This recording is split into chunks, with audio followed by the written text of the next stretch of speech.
하나님 말씀 민수기 24장 10절에서 13절 말씀을 함께 읽도록 하겠습니다. 구약성경 238쪽입니다. 발락이 발람에게 노하여 손뼉을 치며 발람에게 말하되 내가 그들을 부른 것은 내 원수를 저주하라 하며오늘 그대가 이같이 3번 그들을 축복하였도다. 그러므로 그대는 이제 그대의 곳으로 달려가라. 내가 그대를 높여 심히 존귀케 하기로 뜻하였더니 여호와가 그들을 막아 존귀치 못하게 하셨도다. 발람이 발락에게 이르되 당신이 내게 보낸 사자들에게 내가 고하여 이러지 아니하였나이까. 가령 발락이 그 집에 은금을 가득히 채워서 내게 줄지라도 나는 여호와의 말씀을 어기고 선악간 임의로 행하지 못하고 여호와께서 말씀하신 대로 말하리라 하지 아니하였나이까. 아멘. 발락이 원하는 대로 이스라엘을 저주하지 않고 3번씩이나 이스라엘을 축복했습니다. 그러자 비싼 돈을 들여서 먼 길에 자신의 사람들을, 장로들을, 그리고 그 다음 2번째는 높은 사람들을 보내어서 모시고 온 그 일이 무용지물이 된 거예요. 인내심의 한계에 도달했다고 볼 수 있죠. 그래서 발락이 발람에게 노하여 손뼉을 치면서 발람에게 말합니다. 손뼉까지 친다는 것은 그만큼 운이 올라왔다라는 거죠.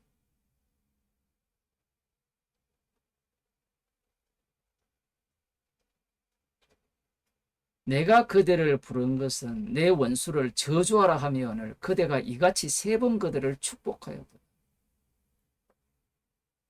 돈 주고 사왔으면 돈값을 하면 되는데 그 뒤에 보면 내가 그대를 높여 심히 존귀케 하기로 뜻하였더니 높은 지위도 명예도 보장을 냈거든요. 돈과 명예를 다 보장을 했습니다. 이 발락이 아는 세상에서는 하나님은 없어요. 돈과 높은 지위를 보장해주면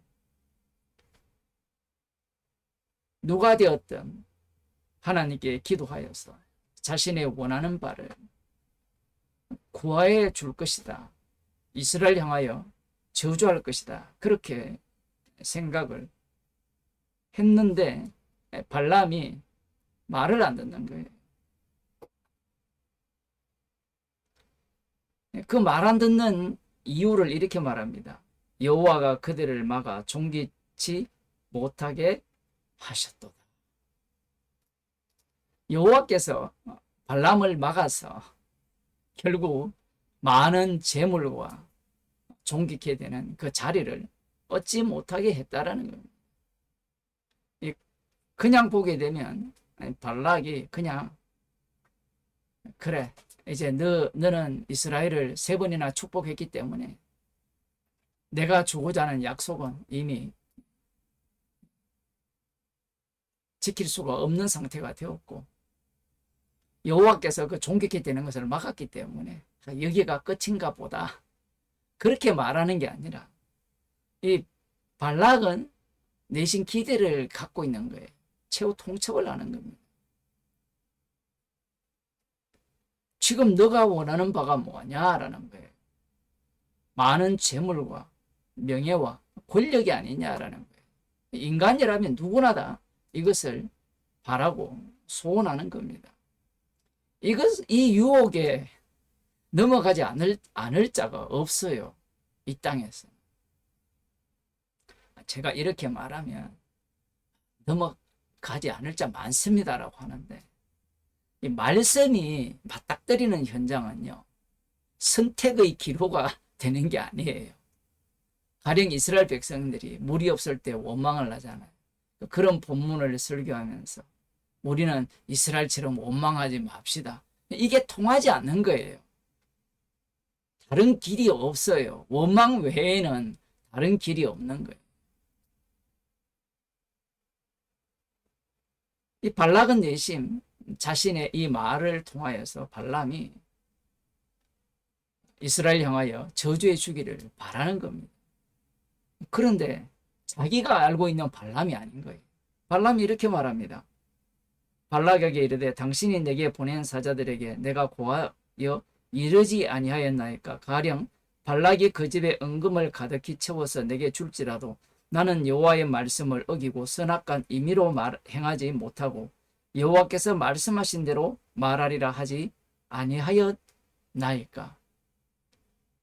자기가 스스로 판단을 하여서 이건 옳고 저건 이게 옳지 않아서 이 부분에 대해서 내가 임의로 이스라엘 향하여 저주하고 모압을 향하여 축복을 할 수 있는 그러한 위치에 있지 않다라는 거예요.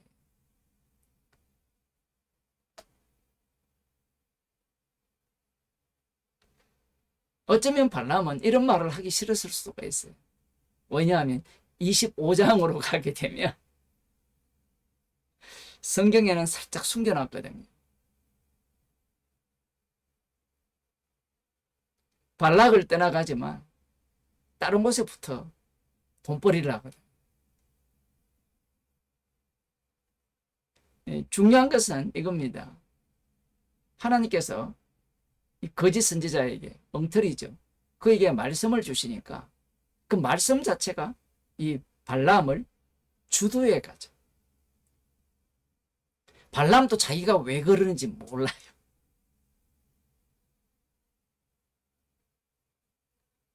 이 발람이 하는 모든 일들은 이스라엘의 하나님, 언약을 증거하기 위한 하나님의 조치인 거예요.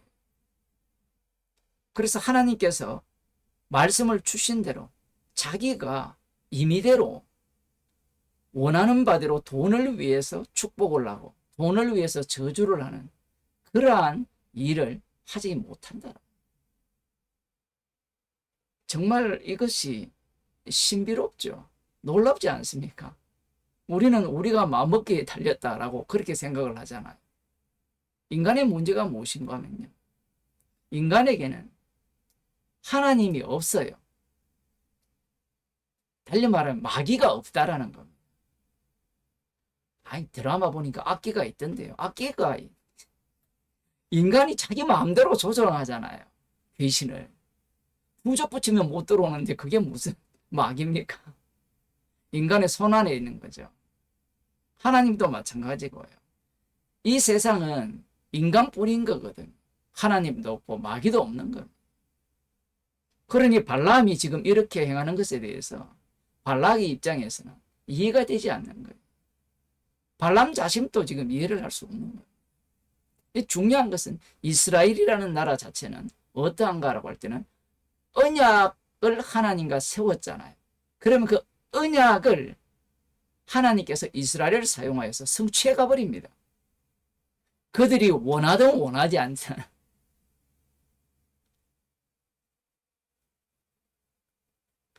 실질적으로는 원치 않죠. 원치 않음에도 불구하고 여호와 하나님께서는 아브라함에게 하신 그 언약을 이스라엘을 통하여서 성취하시는 거예요. 그것을 통하여서 이스라엘은 언약을 증거하는 나라가 되는 거예요. 에레미야 20장을 보면요, 그 비슷한 상황이 나오는데요. 20장 1절에 보면 제사장 임멜의 아들 바스훌은 여호와의 집 유사장이라 성전의 관리장입니다. 그가 예레미야의 이 일 예언함을 들은지라 여호와께서 심판하신다. 바벨론에 사로잡혀 갈 것이다. 이런 소리를 들으니까 예레미야를 때리고 베냐민의 윗문에 있는 착고에 채워갔어요.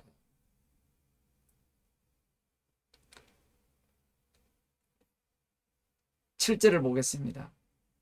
여호와여, 주께서 나를 건유하심으로 내가 그 건유를 받아사오며 주께서 나보다 강하사 이기셨으므로 내가 조롱거리가 되니 사람마다 종일토록 나를 조롱하나이다. 8절 대저 내가 말할 때마다 외치며 강포와 멸망을 부르짖으오니 여호와의 말씀으로 하여 내가 종일토록 치욕과 모욕거리가 됨이니이다. 이 이스라엘 남유다를 향하여서 이 에레미야 선지자가 무엇을 외칩니까? 강포와 멸망을 부르짖죠. 여호와 하나님에 의해서 심판을 당한다. 그렇게 얘기를 하니까, 그렇게 외치니까 그 말을 듣는 이스라엘 백성들이 가만히 있겠습니다. 이 성전 관리장도 가만 안 두잖아요. 성전이 있는데 어디 우리나라가, 이 나라가 바벨론에 의해서 멸망을 당하냐라는 거예요. 그 예레미야 입에서 나오는 모든 말들이 유다 땅에 살고 있는 자들이 듣기 싫은 소리.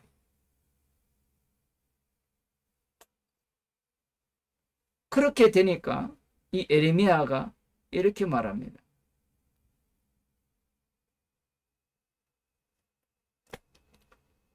9절 내가 다시는 여호와를 선포하지 아니하며 그 이름으로 말하지 아니하리라 하며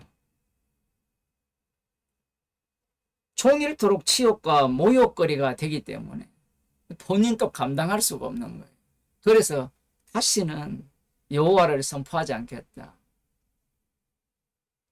달리 말하면 그들이 싫은 소리를 하지 않겠다는 거죠.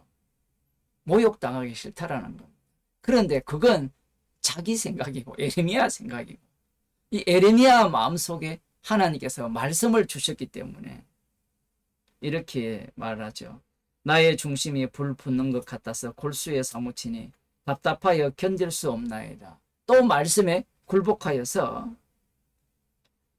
이 하나님께서 말씀하신 이스라엘의 멸망과 그 멸망 속에서 하나님께서 구원을 하심을 외치게 되는 거예요. 10절에 보면 나는 무리의 비방과 사방의 두려움을 들었나이다. 그들이 이르기를 고소하라 우리도 고소하리라 하오며 나의 친한 벗도 다 나의 타락하기를 기다리며 피차에 이르기를 그가 혹시 유혹을 받으리니 우리가 그를 이기어 우리 원수를 갚자 하나이다. 이런 소리까지 들어가면서 하나님의 말씀을 선포하기에 감당이 안 된 거예요. 그러나 말씀이 그를 이끄셔서 유다를 향하여서 선포하게 하신 거예요. 조롱당하는 것은 그 말씀을 선포하는 그 속에 포함되어 있는 거예요. 이러한 것은 사람으로는 할 수 없어요. 왜 할 수 없느냐라고 할 때는 성경 한 구절 더 보고 마치겠습니다. 고린도전서 9장 16절입니다.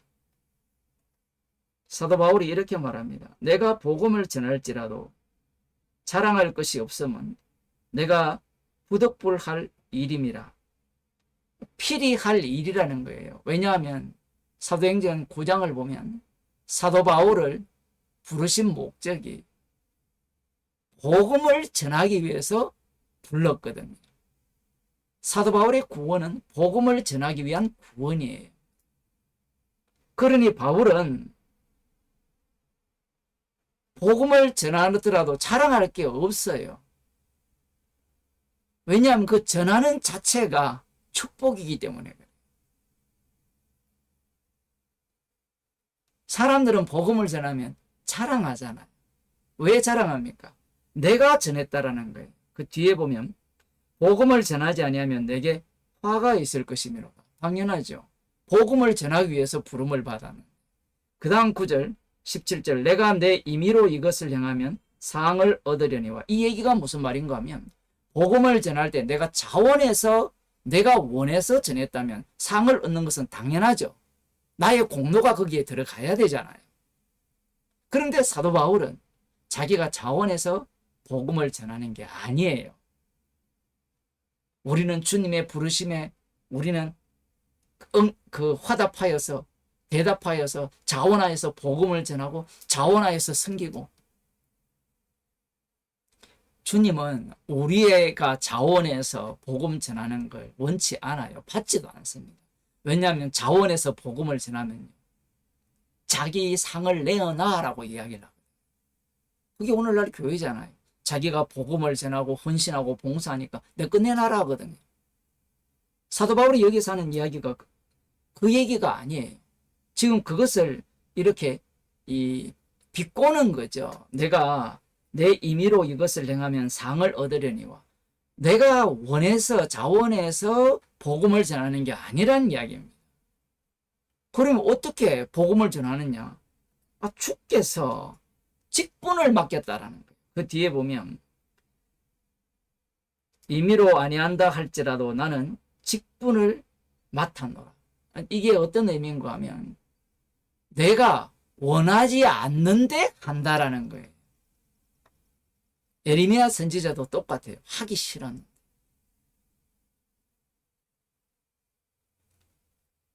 문제는 복음이라는 것이 어떻습니까? 예레미야 선지자를 통해 보면 그들에게 기쁜 소식이에요. 그들이 듣기에 불쾌하고 화가 나는 소식입니다. 화가 나는 소식이죠. 분명히 복음은 기쁜 소식인데 예수님이 기쁜 소식을 전하러 오셨잖아요. 그런데 사람들이, 유대인들이 예수님의 말씀을 기쁜 소식으로 들었습니까? 안 들었죠. 십자가에 못 박아 죽였습니다. 마찬가지입니다. 사도 바울이 복음을 전하잖아요. 그 전하는 것이 주께서 직분을 주셨고 주의 십자가를 전가하기 위해서 사도 바울을 이끌고 계신 거예요. 사도 바울은 자기가 자원해서 복음을 전하겠다라고 나선 적이 없습니다. 오히려 예수님을 핍박했죠. 그게 사도 바울이었어요. 발람을 보게 되면 그 많은 재물과 높은 지위를 어떻게 포기할 수 있었느냐? 자기가 한 게 아니에요. 자기는 그걸 소유하고 싶죠. 그런데 말씀이 그를 끌고 가는 거예요. 사도 바울도 마찬가지고 예레미야도 마찬가지고. 그래야만 무엇만을 자랑하겠어요? 이것은 내가 한 게 아니고 주께서 복음을 전하게 하셨고, 주께서 복음을 전하게 하신 그 주의 복음 속으로 복음을 전한 내가 합류당하는 거예요. 십자가 사건 속에 합류당하는 거예요.